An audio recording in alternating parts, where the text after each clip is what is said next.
Hi, welcome to the talk. In this talk, I would like to introduce our recent work towards retrieving images by natural language feedback. So why image retrieval? In fact, image retrieval is a very pervasive technology. We use it a lot in our daily lives. And in fact, it became more and more popular even in specialized domains, such as retail settings or medical settings.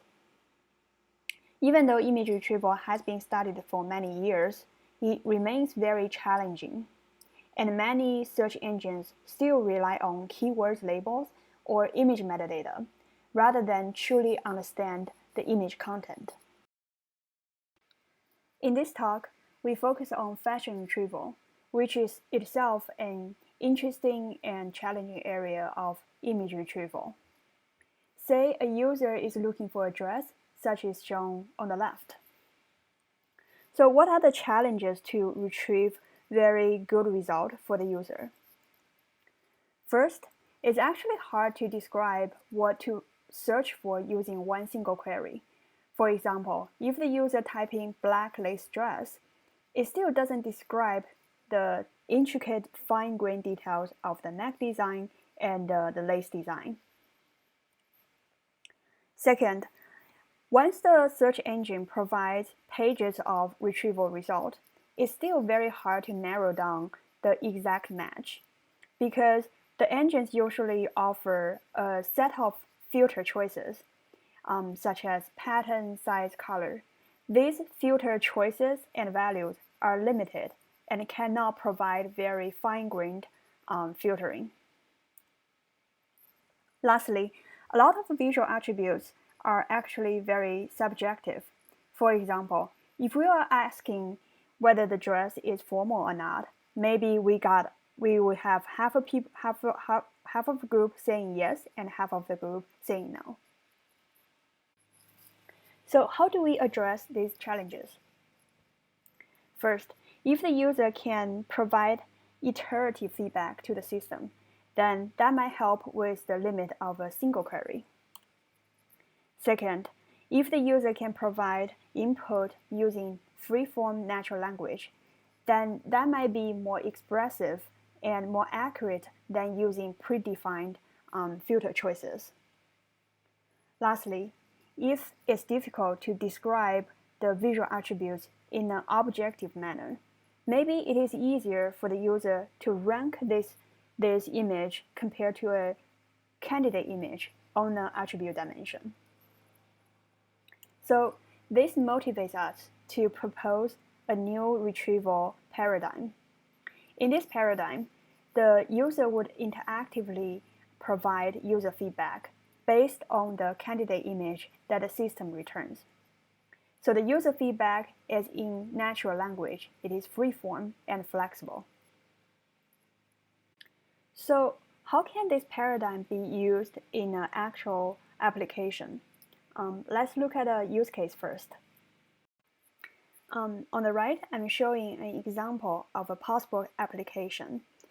To initiate search, user might type in an initial query on the line, or the user could upload a photo.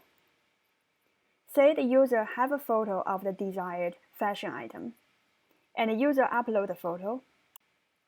Using visual search, the engine could find a set of dresses that matches the style. Given this initial retrieval result, the user can provide natural language feedback to help the system to narrow the search result. For example, the user might say, I prefer black color. Then the results are refined. This process could continue. For example, the user might say, like the right one, but with different neckline. And again, the results are refined.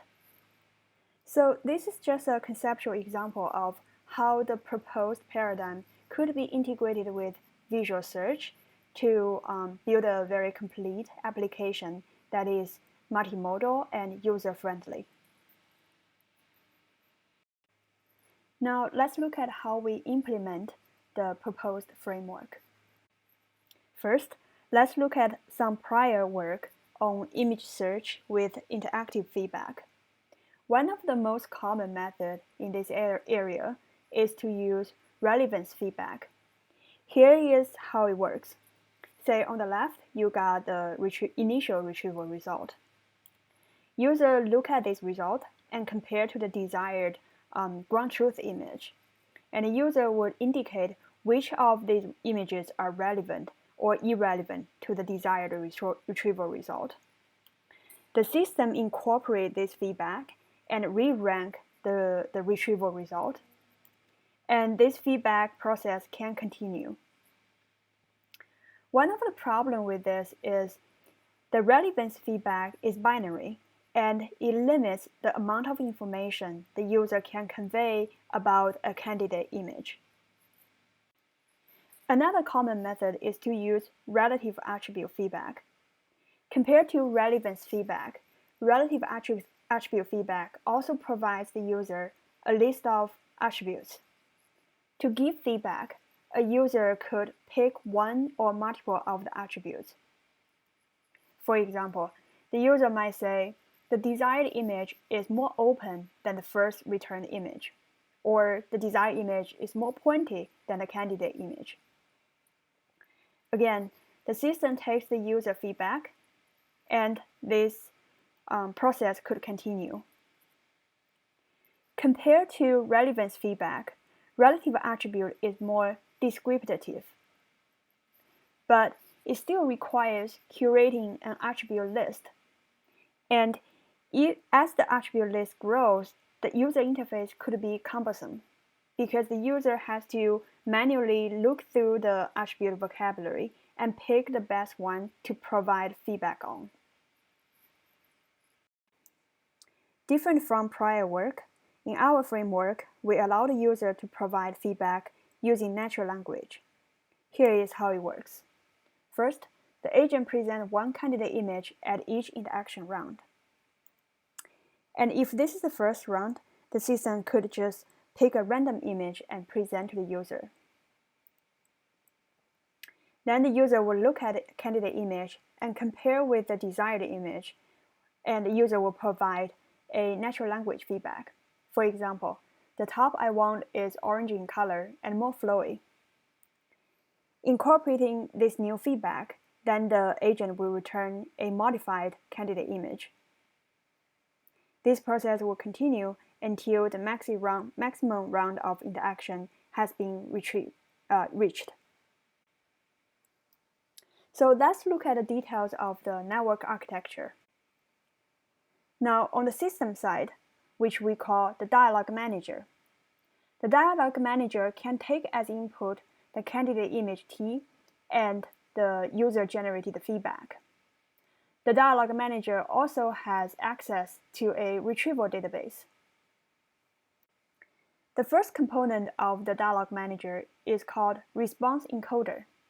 This is essentially a visual semantic encoder. The output of this module is called response representation.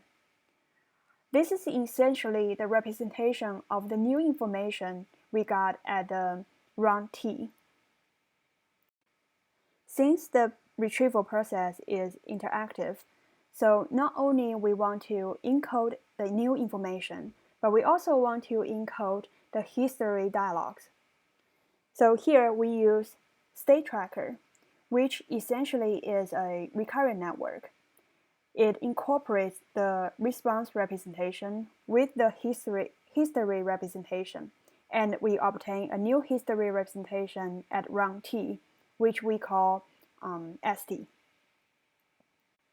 Given this history representation and the image representation for all database images, if the network is already properly trained, then we can simply perform nearest neighbor search and return to the user the top candidate as the candidate for the next round.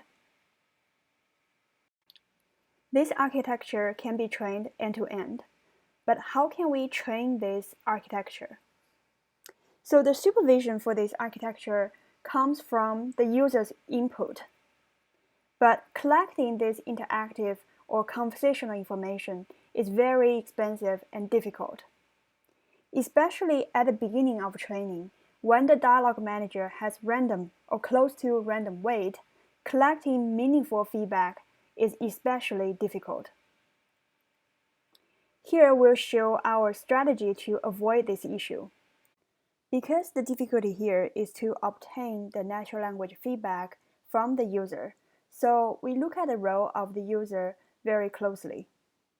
Specifically, at each round, the user are given two images, the target image and the candidate image, or we call the reference image. And the user would generate a description that describes the visual differences between the two images. So when we describe the problem in such a way, the user's role is very similar to a captioner. So this motivates us to use a trained captioner to substitute the role of the user. Specifically, we train a user simulator, which we call relative captioner, which generates sentences describing the differences between two images. This relative captioning is a new task, and we collected a new dataset to facilitate this task. This is part of the AMT page that we used to collect relative expressions. The user is situated in an online retail setting, and supposedly the user is having a conversation with the shopping assistant. So the user is provided with a reference image and the desired target image. And to avoid very casual comment that can be found in an online chatting session, we provide the beginning of the sentence. That is, unlike the provided image, the one I want is. So the user only needs to complete the sentence by providing a very discriminative and informative phrase. In total, this dataset contains 10,000 training images and 5,000 testing images, and on average, we collected one relative caption per image.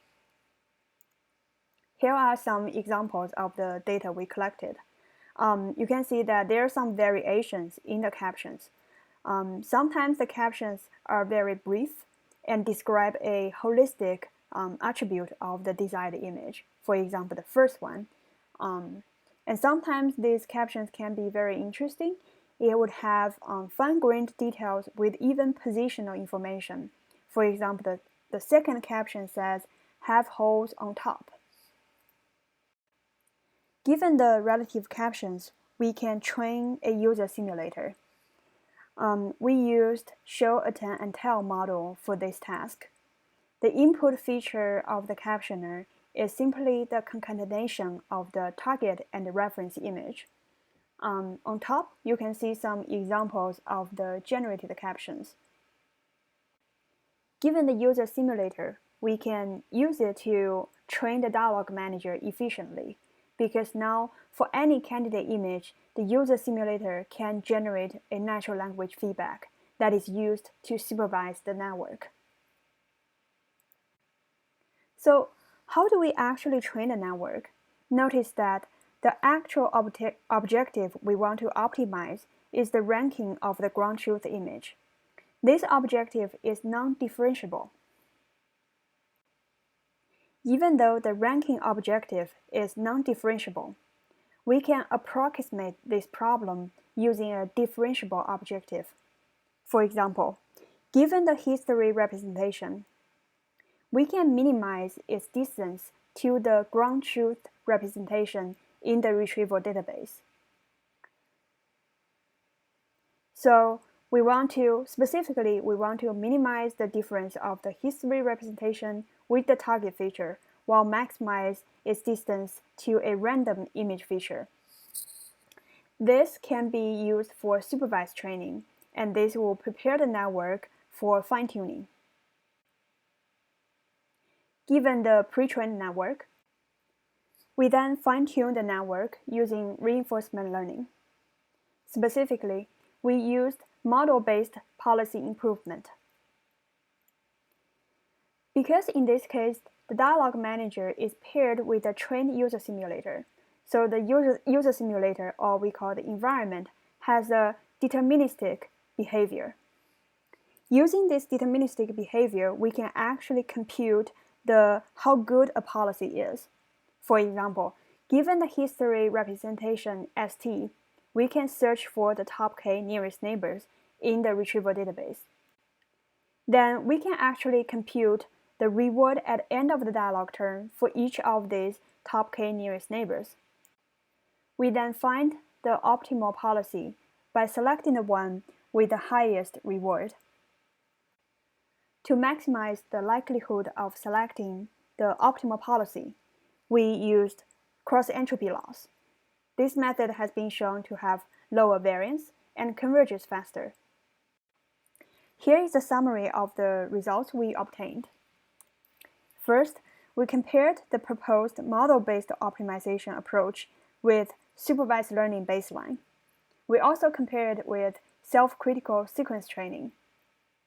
From the solid lines, we can see that across different dialog turns, our approach consistently outperforms the two compared methods. We also compared relative attribute-based feedback with natural language-based feedback. We used two types of attribute labels. One is from the original work, and the other one is based on more accurate deep features. We also tried different number of attributes per feedback for relative attribute feedback experiment. We tried the number of 1, 3, and 10.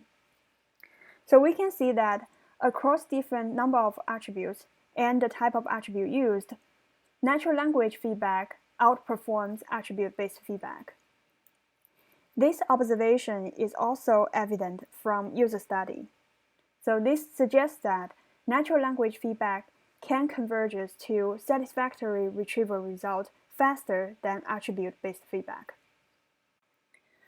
Since the original work on this topic, we have also looked at different ways of extending it.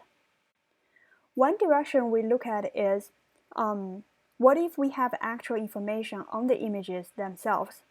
For example, if we have the attribute information for the images as well as the relative caption feedback, can we do better in terms of retrieval result? This motivates us to build a dataset that has real-world attributes as well as the relative captions. Specifically, we built on top of Amazon review datasets. The images from these datasets, they have the original product information.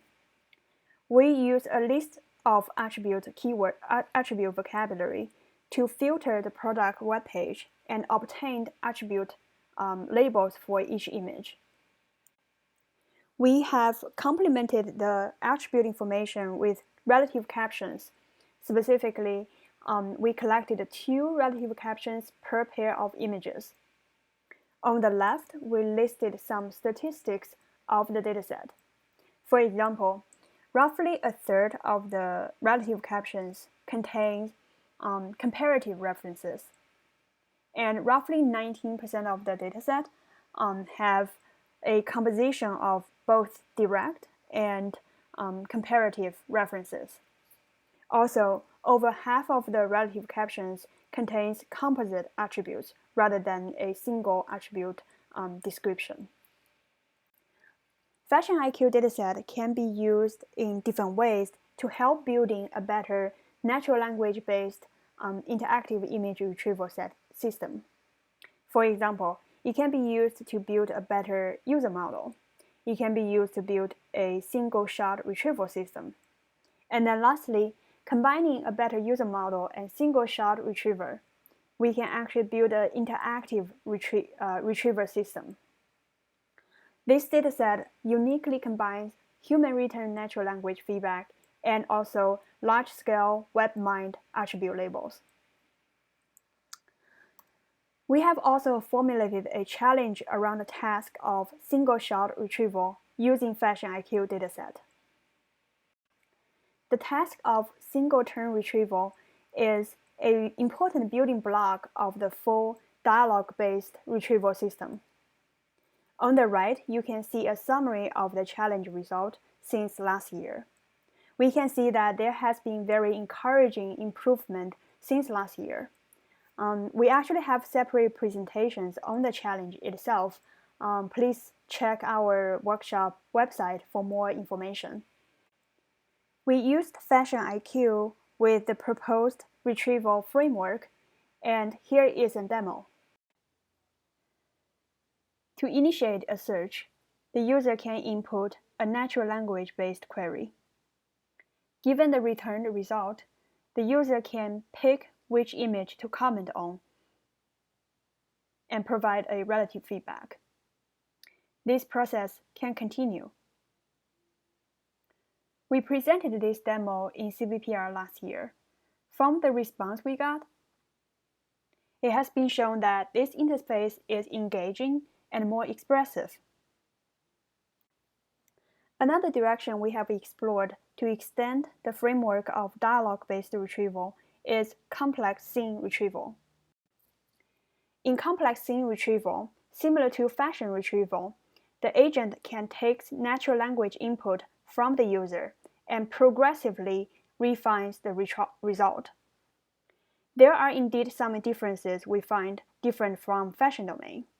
First, there are a lot more direct references of the objects in the scene, but in fashion, we find that users very often use relative reference.